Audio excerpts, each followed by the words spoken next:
Extração dentária, será que precisa mesmo toda vez que vai colocar o aparelho tirar dente, seja o siso, seja um pré-molar? Como é que funciona? Bom, basicamente o que você precisa entender é que na grande maioria dos casos, das situações, realmente a extração do siso pode ser benéfica, sim, mas nem sempre é necessária, nem sempre é preciso. Por exemplo, em casos de classe 3, quando a pessoa tem os dentes inferiores mais para frente, né, para a gente conseguir fazer a correção, trazendo eles para trás, em muitos casos é sim mais interessante fazer as extrações de siso, e a gente geralmente pede para fazer as extrações de siso antes de colocar o aparelho, porque para fazer a cirurgia ou a extração, no caso, né, ou para ter a recuperação, fica um pouco mais chato, um pouco mais desconfortável com o aparelho na boca. Então a gente pede para fazer os sisos antes de colocar o aparelho. Agora, lógico, em determinados casos, o siso acaba nascendo, ou incomodando, ou atrapalhando durante o tratamento. Aí pode sim fazer, não tem problema nenhum fazer a extração do siso enquanto estiver usando o aparelho. É mais para um conforto do paciente, e a gente sabendo que é necessário, a gente pede para fazer com antecedência. Agora, nessa imagem aqui que você está vendo, ó, tá vendo que está faltando um dente logo atrás do canino? Por que essa pessoa precisou tirar esse dente especificamente? Bom, essa é uma outra situação, onde a gente realmente escolhe tirar o dente justamente para poder trazer os dentes da frente mais para trás. Um tratamento como esse, para a gente fazer extrações, a gente consegue mudar o perfil da pessoa. Em casos um pouco mais complexos, né, a gente tem um caso chamado de biprotrusão. O que significa isso?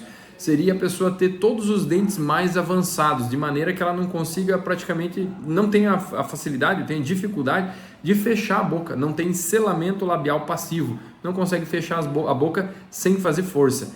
Para a gente conseguir uma correção como essa, muitas vezes a gente realmente precisa tirar os dentes e, no caso, seriam até 4 pré-molares. Mas olha os benefícios, você vê nessa imagem os benefícios que as extrações, né, planejadas elas podem trazer. Só que é lógico que tudo isso precisa de muito critério, tem que ter muito estudo, muito planejamento para realmente não fazer coisa errada ou não dificultar o processo de correção e fechamento dos espaços. Uma outra situação bem interessante é quando a gente tem um apinhamento severo, como nessa imagem aqui. Você está vendo que praticamente não tem espaço para que todos os dentes eles se posicionem na boca. O que a gente faz é realmente fazer extração de alguns dentes, a gente não escolhe aleatoriamente, ele tem que ser selecionado de uma maneira que o encaixe da mordida fique adequado lá. Então a gente faz o planejamento ortodôntico de trás para frente, sempre olhando os molares, os dentes da mastigação, e só então vendo como que vai ficar na parte da frente. É lógico que a gente se preocupa com a estética, mas primordialmente a gente olha para a parte funcional, para ver como que vai ficar o encaixe e a mastigação do paciente, para só então cuidar da questão estética. Até porque se a gente começar pela parte da frente, pode faltar ou sobrar espaço lá na posterior, e é muito mais difícil movimentar o molar, né? Um dente que tem 3, 4 raízes. Então a gente começa pelos dentes posteriores, pelos dentes do fundo, e só então vai trazendo as correções para a parte anterior. Isso explica porque em alguns casos a gente pode ter uma demora para corrigir determinadas situações, como espacinhos pequenos aqui na frente. O foco do dentista, do ortodontista no caso, geralmente ele está direcionado para a correção da mordida antes de tudo, e só então a parte estética. E finalmente uma situação como essa aqui, né, que você está observando, o sorriso do Tom Cruise, né? O Tom Cruise é legal para a gente usar como modelo porque é uma pessoa famosa e talvez você nunca tenha se ligado nisso, mas o sorriso dele é desviado, ele tem o sorriso desviado para um lado.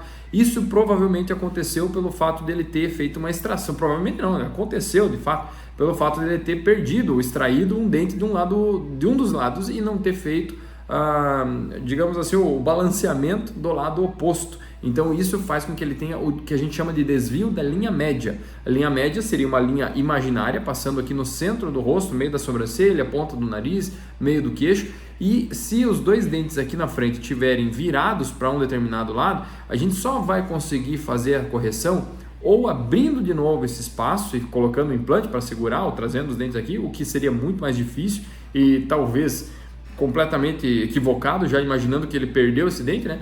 Talvez no planejamento a gente precisasse considerar a possibilidade de tirar um dente do lado oposto e fazer esse fechamento, trazendo os dentes aqui para o centro do rosto e acertando a linha média.